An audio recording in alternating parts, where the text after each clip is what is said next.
Page number 48 general characteristics of organic compounds. इस heading में हम इस टॉपिक में पढ़ेंगे ऑर्गेनिक कंपाउंड्स के करेक्टरिस्टिक्स के बारे में। नंबर 1 है अक्रेंस के ऑर्गेनिक कंपाउंड्स कहाँ से हासिल किए जाते हैं, कहाँ पाए जाते हैं। Most of them comes from living things और from things that were once living. यहाँ पे ये कहा गया है कि ज़्यादातर जो ऑर्गेनिक कंपाउंड्स हैं उनको हासिल किया जाता है लिविंग थिंग्स से या ऐसी चीज़ों से जो कभी जिंदा या लिविंग ऑर्गेनिजम्स में शामिल थी। लाइक प्लांट और एनिमल्स, ये दोनों क्या है, लिविंग ऑर्गेनिज्म हैं। तो ऑर्गेनिक कंपाउंड ज़्यादातर इन्हीं दोनों में से हासिल किए जाते हैं या फिर माइक्रो ऑर्गेनिज्म। इसकी एग्जांपल हम फॉसिल फ्यूल्स भी ले सकते हैं, जिस तरह जो वेस्ट मटेरियल होता है लिविंग ऑर्गेनिज्म का, प्लांट है, अगर उसके पत्ते नीचे गिरते हैं तो पत्तों के अंदर भी कार्बन, हाइड्रोजन और ऑक्सीजन वगैरह पाए जाते हैं, क्योंकि उनके अंदर रेस्पिरेशन और फोटोसिंथेसिस का प्रोसेस चल रहा होता है। जब पत्ते ज़मीन पे गिरते हैं तो वो ज़मीन के अंदर ही दब जाते हैं और देन कुछ सालों के बाद वो फॉसिल फ्यूल्स बन जाते हैं। वही फॉसिल फ्यूल्स क्या हैं, असल में ऑर्गेनिक कंपाउंड्स हैं। नेक्स्ट है covalent nature. Organic compounds are generally covalent in nature. ज़्यादातर ऑर्गेनिक कंपाउंड्स में शेयरिंग पाई जाती है, कोवलेंट बॉन्डिंग पाई जाती है। दे में हैव पोलर और नॉन पोलर बॉन्ड्स।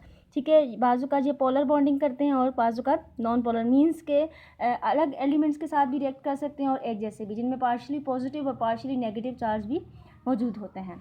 नंबर 3 है कंपोजिशन। कंपोजिशन मीन्स कि उसका स्ट्रक्चर क्या है, कैसे उनका कंपोजिशन मीन कौन कौन सी चीज़ों ने मिलकर उनको बनाया है। Carbon is the main constituent of organic compound. Hydrogen is also frequently present in organic compounds. हमें पता है कि कार्बन तो मेन कॉन्स्टिट्यूट है जो कि ऑर्गेनिक कंपाउंड्स में पाया जाता है। अगर कार्बन मौजूद नहीं है इट मीन्स कि वो ऑर्गेनिक कंपाउंड ही नहीं है। लेकिन उसके साथ साथ हाइड्रोजन भी पाया जाता है। Other elements like oxygen, nitrogen, sulphur, phosphorus and halogens are present in many organic compounds. Carbon के साथ साथ ये सारे एलिमेंट्स भी ऑर्गेनिक कंपाउंड्स में पाए जाते हैं। हम एग्जांपल अगर लें तो क्लोरोफिल है, या फिर आप ले लें ग्लूकोज की C6H12O6। अब ये ऐसा ऑर्गेनिक कंपाउंड है जिसमें ऑक्सीजन भी है, हाइड्रोजन भी है और साथ में कार्बन भी है। नेक्स्ट हेडिंग है melting and boiling points. Generally organic compounds are volatile so they have low melting and boiling points.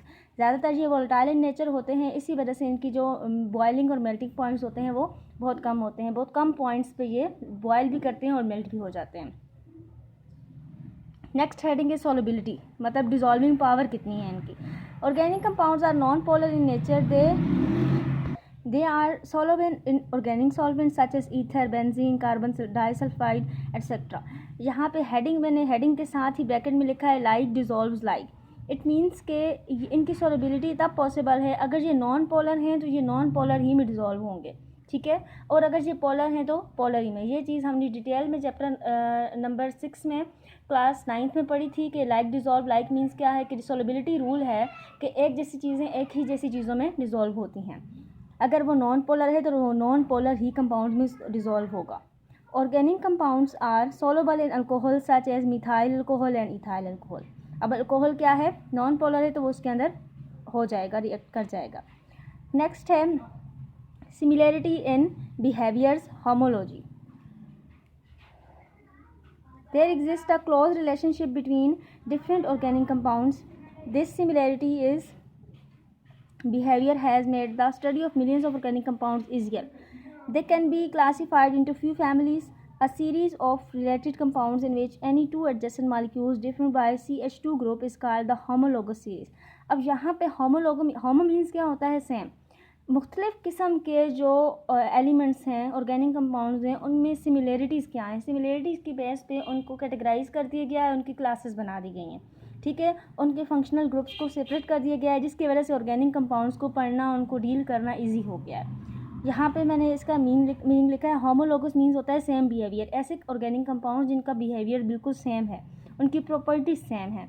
इसी तरह हेट्रोलोगस क्या होता है कि जिसमें डिफरेंट बिहेवियर होता है, हेट्रो मीन्स होता है डिफरेंट, ठीक है। तो यहाँ पे सिमिलरिटी इन बिहेवियर मीन्स क्या है कि बहुत सारे ऐसे ऑर्गेनिक कंपाउंड्स हो जिनके इस तरीके से कैटेगराइज किया गया है, उनको क्लासीफाई किया गया है कि मुख्तलिफ किस्म के जो नेचर रखते हैं उनको अलग कर दिया गया और जो एक जैसी नेचर रखते हैं उनको एक ही क्लास में डाल दिया गया ताकि उनकी स्टडी करना आसान हो जाए। नेक्स्ट है पेज नंबर